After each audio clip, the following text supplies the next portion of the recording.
तो अभी जो हमारा ये वीडियो आने वाला है 2 पार्ट में आएगा। उसका कारण ये है कि मुझे कॉल आ गई थी। मुझे कॉल आई, उसके वजह से मुझे ये काटना पड़ा। मतलब ये ऑटोमेटिक कट जाता है, अपने को काटने की ज़रूरत नहीं है।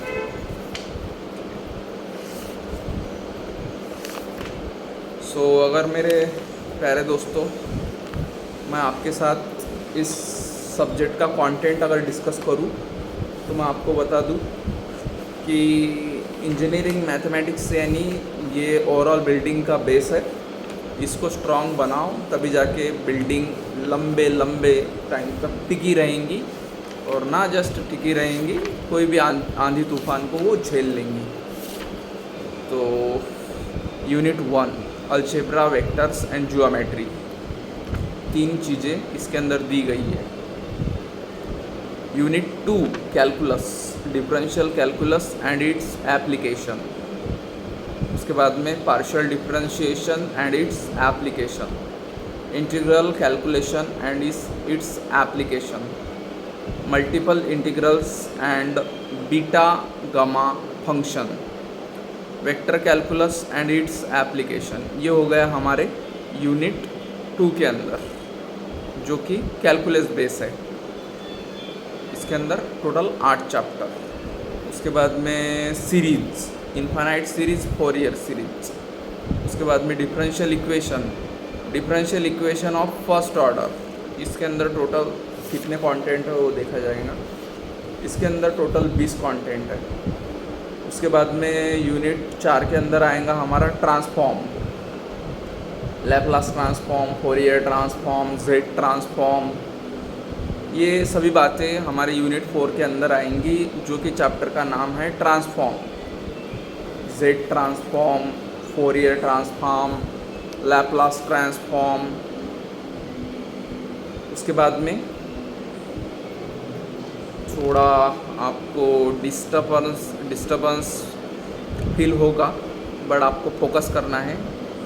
थोड़ा बाजू में सॉन्ग वगैरह शुरू है तो उतना एडजस्ट कर लेना पड़ता। हालांकि वॉइस जो लेवल ऑफ साउंड है वो बहुत कम है। न्यूमेरिकल टेक्निक्स, अब इसके अंदर कुल मिला के 1 2 3 4 5 6 7 8 9 10 फैक्टर है इसके अंदर, जो कि numerical techniques.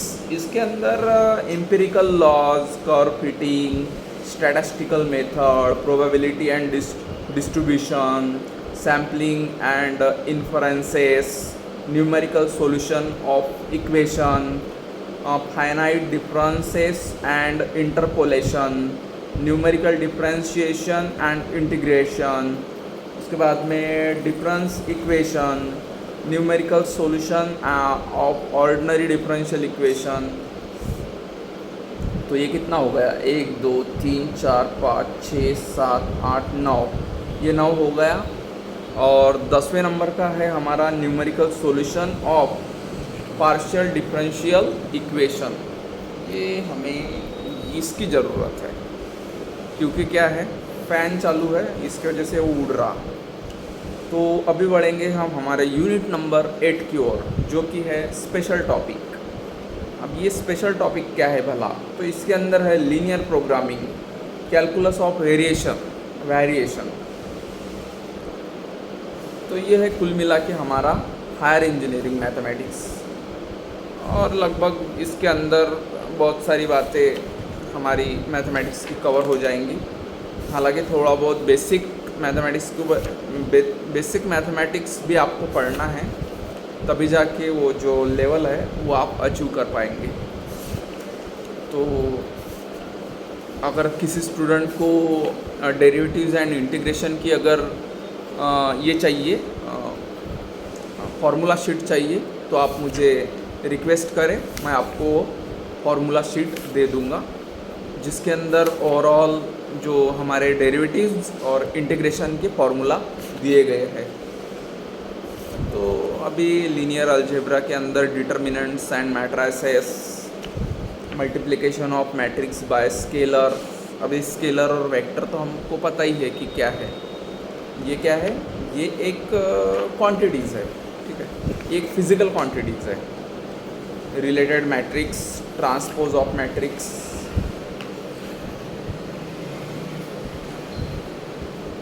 Determinants and matrices.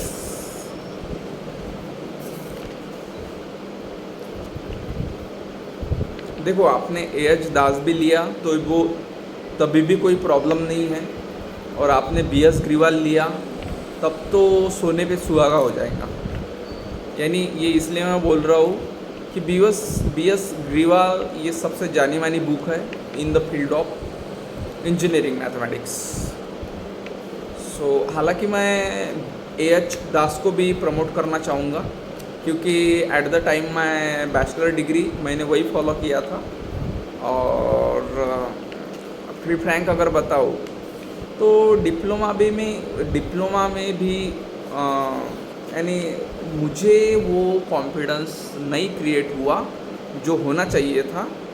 But इतना ज़रूरी है कि मैं काफ़ी ज़्यादा न्यूमेरिकल सॉल्व करता था। तो हाँ, हो सकता है कि मेरा जो मैथमेटिक्स का बेस है वो थोड़ा बहुत कमज़ोर होगा, ये मैं मानूंगा। लेकिन इतना ज़रूरी है कि मैं काफ़ी ज़्यादा न्यूमेरिकल सॉल्व करता था। तो उस वजह से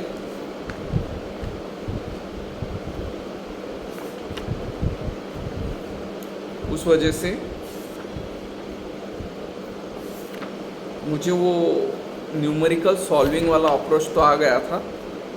हालांकि मुझे बहुत उसके लिए स्ट्रगल करने पड़े, उसके बाद में वो हुआ। तो मुझे ऐसा लगता है कि आपको भी उस फेज से अभी गुज़रना है, और अगर आप उसके अंदर अनसक्सेस होने का सवाल ही नहीं उठता। थोड़ा मैं फ़ैन का स्पीड कम कर देता हूँ क्योंकि थोड़ा प्रॉब्लम फेस हो रहा है।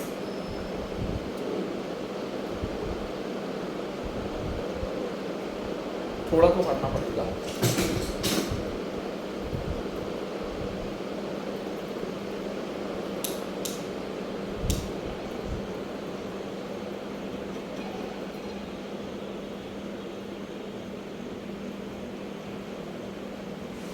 अभी ये फैन 2 पे चल रहा है, तो अभी ये फ़ैन 2 पे चल रहा है और अभी पेज नहीं ये करेंगे,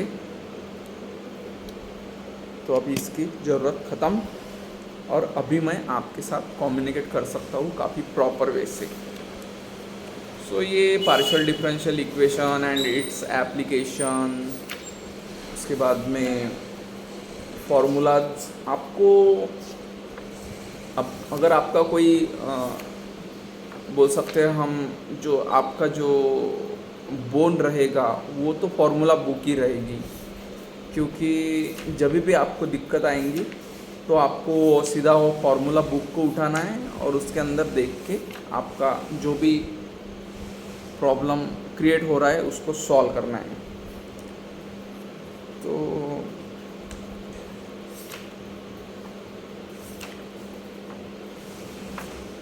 मैं ये बोलना चाह रहा था कि मैं एएच दास को भी प्रमोट करता हूँ और बीएस ग्रीवाल बुक को भी प्रमोट करता हूँ।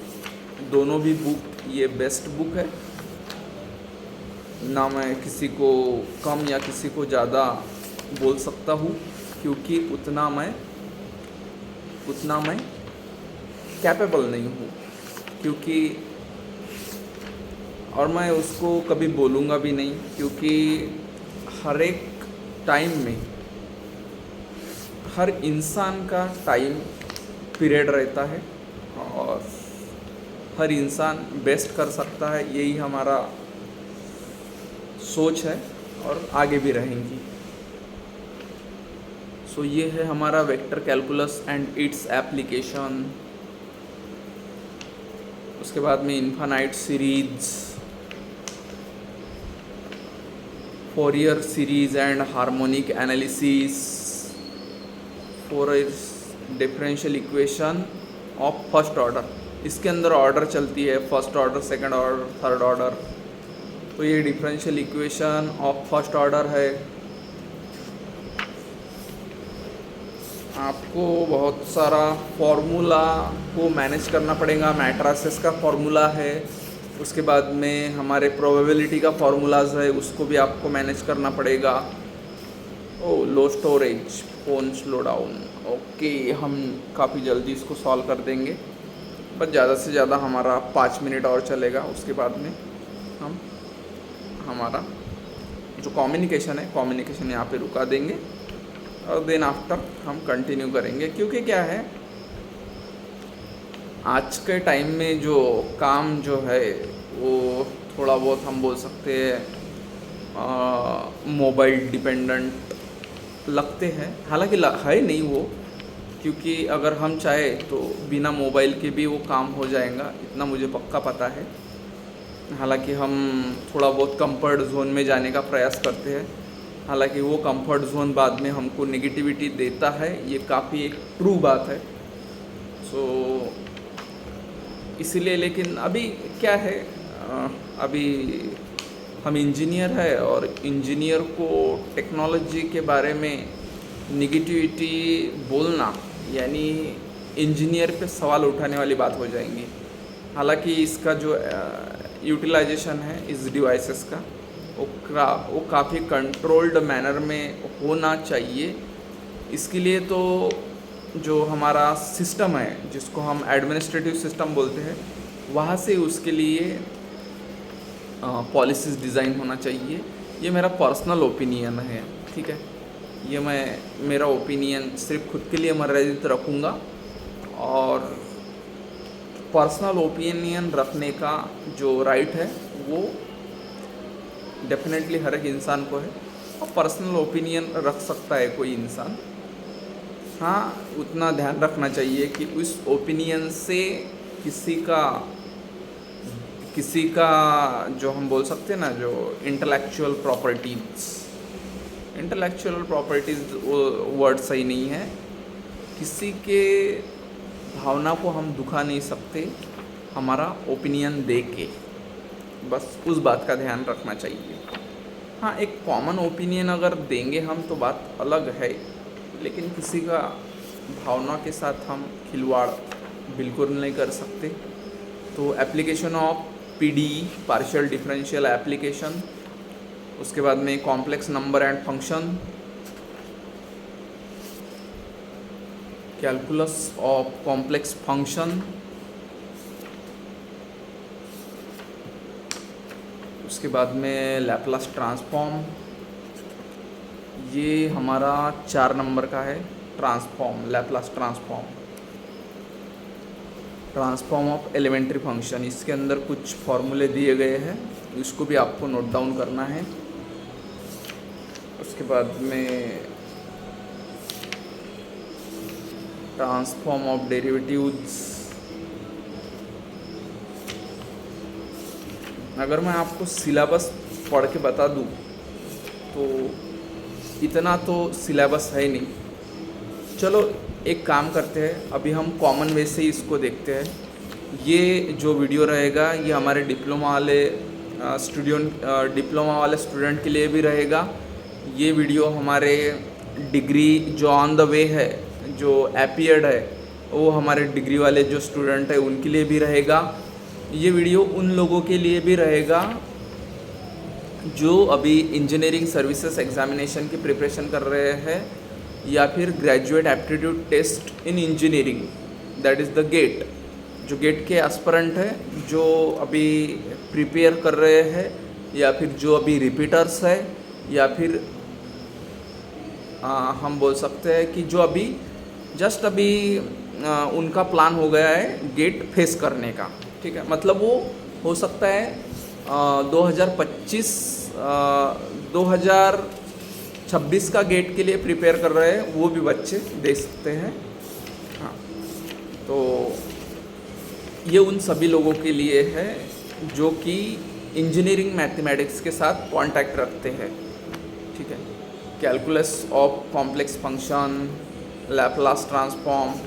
अब लैप्लास ट्रांसफॉर्म के फॉर्मूलाज है, टाइम ख़त्म हो गया है इसलिए हमको रुकना पड़ेगा, और आगे का जो है डिस्कशन, कम्युनिकेशन, वो हम आगे कंटिन्यू करेंगे। अभी 4 ईयर सीरीज़ है हायर इंजीनियरिंग मैथमेटिक्स, ये बुक का नाम है। हालांकि पूरा इंजीनियरिंग मैथमेटिक्स इसके अंदर कवर हो गया, थोड़ा बहुत हो सकता है बचा हो, लेकिन मुझे नहीं लगता कुछ बचेगा, बिल्कुल कुछ भी नहीं बचेगा। उसके बाद में Z transform,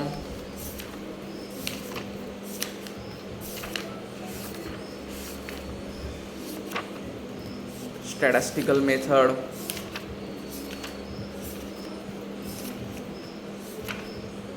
probability and distribution, ये काफ़ी एक इम्पॉर्टेंट चैप्टर है प्रोबेबिलिटी एंड डिस्ट्रीब्यूशन। चलो ठीक है, अभी के लिए हम रुकेंगे क्योंकि हमारा ड्यूरेशन बहुत बढ़ रहा है। तो पूरे 11 सेक्शन मिला के जितना भी हम निचोड़ सब्जेक्ट का निचोड़ कर सकते हो पूरा निचोड़ेंगे सब्जेक्ट को। Each and every topic, each and every concept, each and every problem, also numericals, हम सभी को कवर करेंगे। और मैं प्रयास करूँगा कि ज़्यादा से ज़्यादा आपके साथ कम्युनिकेट करूँ, सो दैट कि हमारा जो एक गुड लेवल ऑफ कम्युनिकेशन है वो बना रहे। और मुझे पूरी आशा है कि आप इसको काफ़ी हम बोल सकते हैं काफ़ी लाइटली तरीके से आप इसको अंडरस्टैंड कर पाएंगे। ज़्यादा आपको दिमाग पे जोर देने की ज़रूरत नहीं गिरेंगी।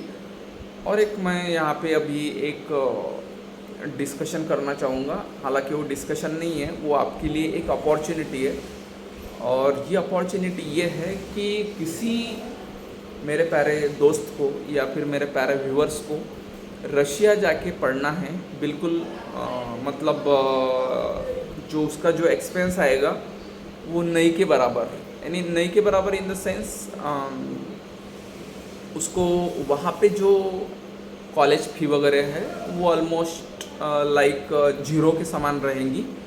तो अगर ऐसा कोई मेरा प्यारा व्यूअर्स है या फिर मेरा प्यारा दोस्त है तो वो दोस्त मुझसे कांटेक्ट करे कि sir I am interested for the Russia education in Russia, तो डेफिनेटली मैं उसको हेल्प करूँगा। हाँ, हालांकि ये जो कंसल्टेशन रहेगा ये मेरी ओर से पेड रहेगा, बट ये जो प्रोसेस है वो उसके बारे में मैं गाइड करने का काम करूँगा, जो कि ये मेरा कंसल्टेशन चार्ज है। ठीक है, हालांकि उस प्रोसीजर के लिए कोई एक पैसा नहीं लगता है, ये मैं काफ़ी क्लियर कट वे से बता दूँ। लेकिन मैं जो आपको ये इसके अंदर जो आपका प्रोसेस करने के लिए जो हेल्प करूँगा एज अ मेंटर, सो उस मेंटरशिप का मैं ये चार्ज लूँगा। और मुझे ये चार्ज लेना चाहिए क्योंकि हम बोलते हैं ना वो कि थोड़ा बहुत चार्ज रखना ये हमारे काम को बढ़ा देता है।